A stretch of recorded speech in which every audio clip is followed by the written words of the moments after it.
It is quite a challenging themes, sensing the five energies, which we always doing, but I don't know this word terminology. Sensing, intuiting, feeling, these things. Sometimes in our spiritual practice, we kind of lost those vocabulary. I don't know about you, but in my experience, if we start practicing and then practicing long time, we started to solidify even the Dharma practice itself. We put our practice in a box, which tradition, for example, presented. Then if it doesn't fit in there, we feel something wrong with.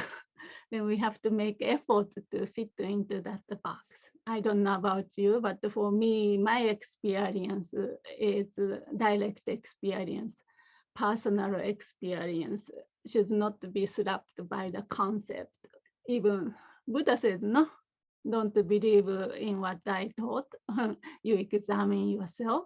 And if it's direct experience, you try out and follow me. But otherwise, just don't have a blind faith. Yeah, don't have a blind faith. So I feel this sensing the five energies is very important, especially this time before many of you embark the five Dakini practices, lineage practices. Already, maybe some of you might have started, and some of you have done, done, got done. But of course, we have to have some trust in it.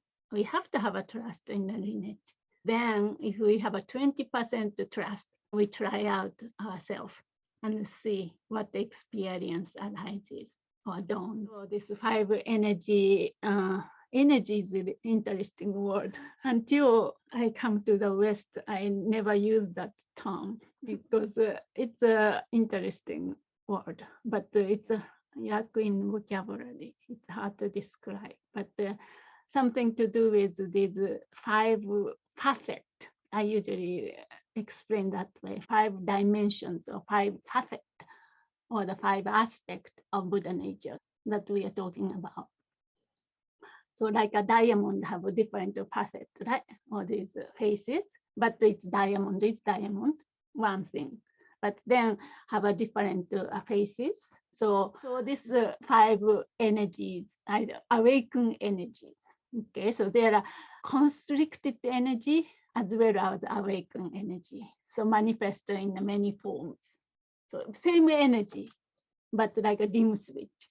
If you go to the constricted side, like a more ego involved, solidified, and then kind of shadow aspect of it going this way, then become a constricted, then become a so-called conflicted emotions, then become a source of suffering.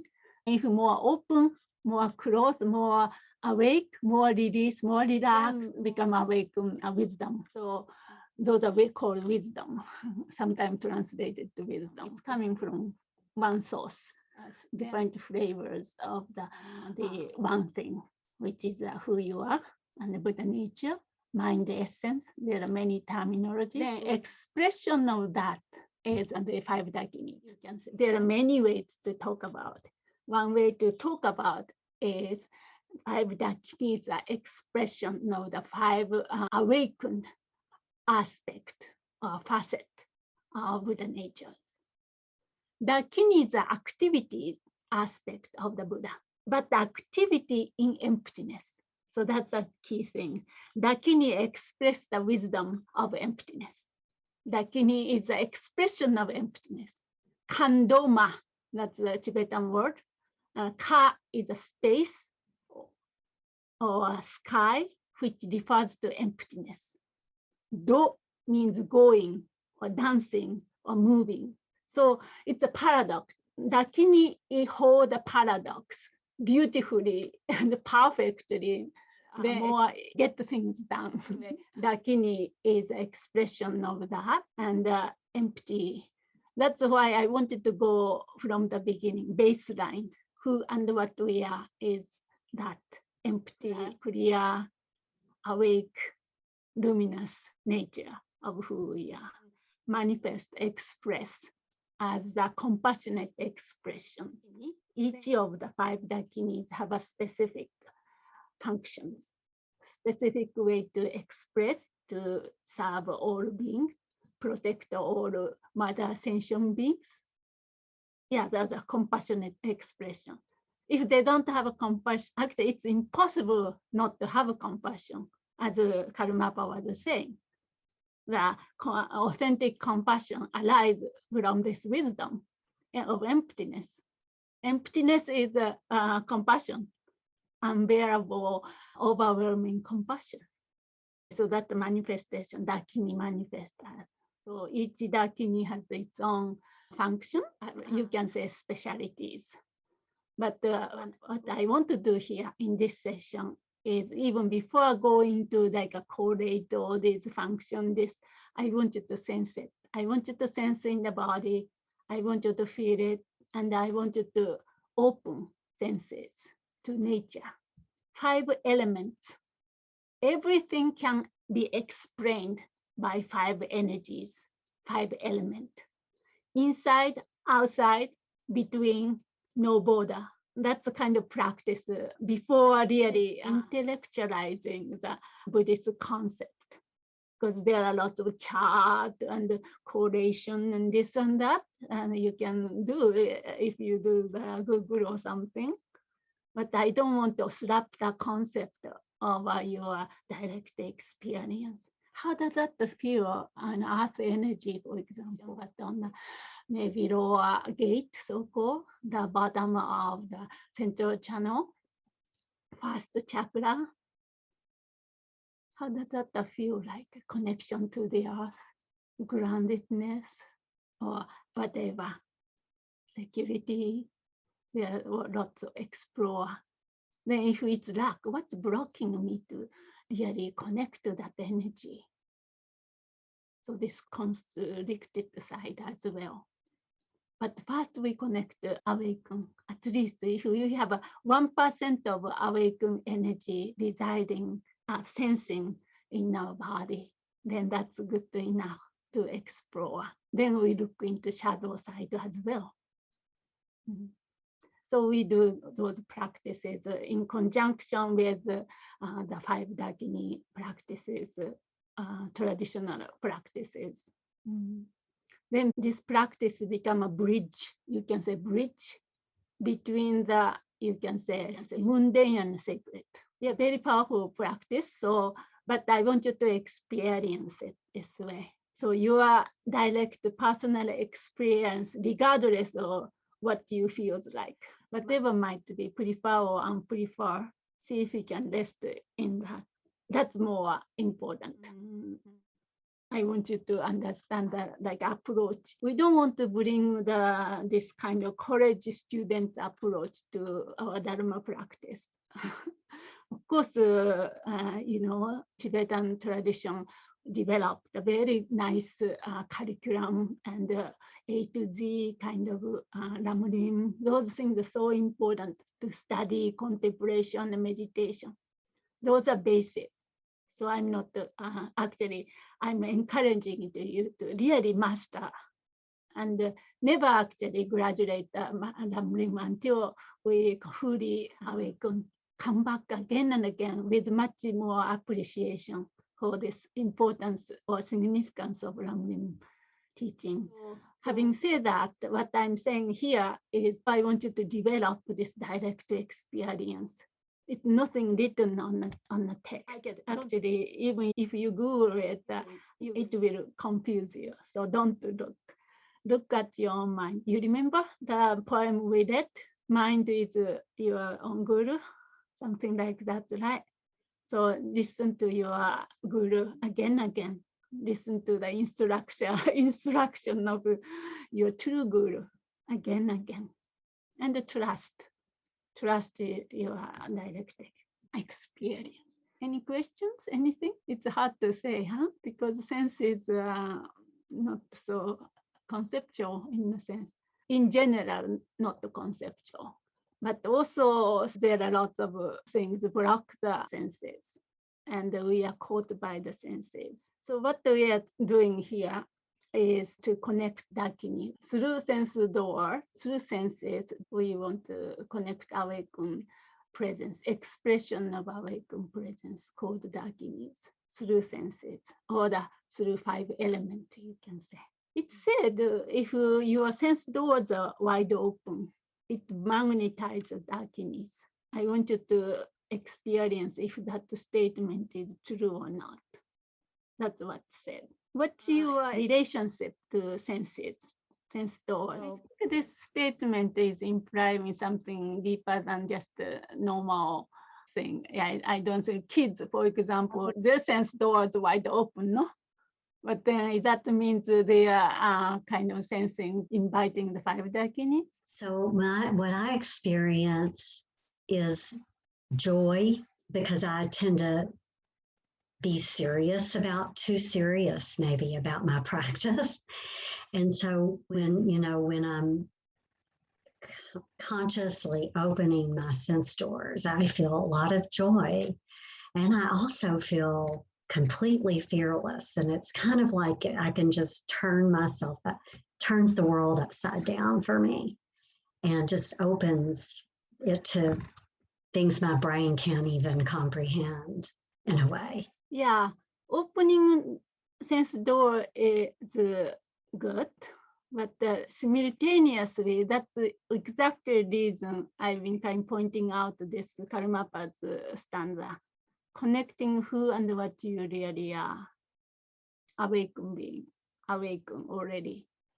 This sense of I'm like a prajna paramita. In the case of 5 Dakinis, we visualize ourselves as a awakened presence. So that's important. Maybe that makes difference from the little kids running on the playground. I don't know. Because we don't want to drown by the senses. That's the second chakra's one kind of obstacle or the problem, shadow aspect of it. So I think about, you like to use the metaphor of being like on the mountaintop under an open sky. And so sometimes you can really do that, and you can just maybe lie down and just open sky, hear the sounds, the air on your skin, whatever, just open. And it's a good guide to just that attitude, to have that as the metaphor. And I think in those circumstances, yes, I think that, there's this a openness and sensitivity that comes up that maybe makes that, we call them dakinis. I think when I started the 5 dakinis, boy, I wanted to grasp those dakinis, but they don't allow you. They don't allow you to do that. I read somewhere about the consciousnesses, and they say that the 5 sense consciousnesses are like a seeing mute person. In other words, there's no words, there's not any concepts. And so those are the things that get in the way of certainly grasping at something as conceptual. I hope this isn't too conceptual, but what I love about the 5 Dakini practice, and I still do, especially when I'm outside feeling the elements within and without, is what they mean as far as my identity. It's like, for example, with Ratna, like I am that stability, I am that groundedness, I am that generosity to everyone. So I kind of relate the elements in that way and try to identify as a practitioner as to what I really am. I'm those energies. I'm not the solidity. And so it gives me more fluidity, I think, just to move in the world, trying to remember that as I live. I think they're beautiful. I would say one of many things we do in the 5 Dakini practice is put that elemental Dakini practice in the context of the path of unveiling, you can say, unveiling the true nature, a path of fulfilling the human potentials. If you like to use the word enlightenment or awakening or freedom from all the suffering, put in that context. So the purpose of practicing is, of course, being aware of this imbalance, all these things comes up, but they're not particularly trying to have a specific purpose of making life comfortable or treating or somebody or treating even ourselves. So it's kind of restoration of the relationship, but in the context of unveiling this filthy rag covering up the gold statue. So we are doing that. That's why it's very important to bring that in this context and always start with refuge and bodhicitta and so forth. So it's nice to have a text, lineage text. By practicing exactly same lineage practice, those great masters woke up in their lifetime with their own body. So it's kind of inspiring practice, which means this practice itself has a so-called blessing. You had to translate, but some kind of energies and awaken inspiring forces which drive us to bring, for example, from A to Z. We need lots of those so-called blessings. Devotion toward the lineage really opens our heart. So that really helps us to really escalate this process of unveiling as well. All these different components we might not necessarily have in other tradition, because five elemental practice itself is not a uniqueness of Buddhist. Of other traditions that have that. But what makes this unique to Buddhist practice is all those other elements as well.